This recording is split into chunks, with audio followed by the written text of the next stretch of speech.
Hej alle sammen og velkommen til den her video. I dag så skal vi lave en Baby Lips video. Det er alt det normale jeg har. Så ja. Let's go. Okay, vi starter med den her Baby Lips. Den røde, som er Cherry Me. Cherry Me. Den er super god, men kraftig farve. Ja, så hvis vi sætter den på hånden her, så kan jeg godt se, at der kommer meget farve, ikke? Så ja, den er meget god, med en kraftig farve. Næste er, det er den her blå her, som er hydrat, som ikke har nogen farve, men en meget god duft.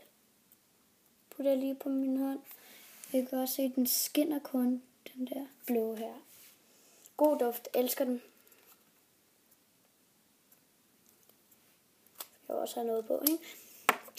Den gule her, Intensive Care. Den er god. Duften er lidt banan. Hvis vi sætter den på min hånd, så kan man ikke så godt se. Det er den der. Den er god. Jeg synes, det er mere det banansmag, den her Baby Lips. Ja, det synes jeg faktisk. Det næste, det er den lyserøde Pink Punch. Ja, det ved jeg, fordi den har jeg brugt meget lidt af, men jeg kender Pink Punch. Super god duft. Har ikke brugt den særlig meget, som jeg kan se.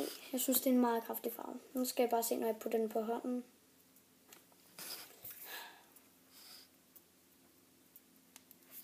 Nu skal jeg lige bare se.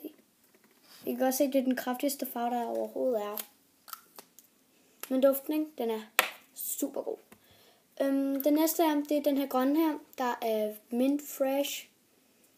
Jeg hader den her duft. Den er mega dårlig. Altså, det var helt utroligt. Og hvis vi sætter den på min hånd. Det er lige for det hele min arm. Så kan man ikke se. Men det er faktisk den der. Så klistret. Så. Jeg bruger ikke så meget den her, fordi den er så dårlig. The next. Purple. Og det er Peach Kiss. Den er god. Super god duft. Super god farve. I kan nok godt se, at jeg har brugt rigtig meget af den. Okay, det er så meget her, jeg har brugt af den. Men hvis vi sætter den på min albue, fordi der ikke er mere plads, så kan jeg godt se. Det er ligesom min farve, så. Men det var det, jeg har for den her video. Tak fordi I så den. I må meget gerne subscribe og ja, alt det der man kan gøre. Hej hej.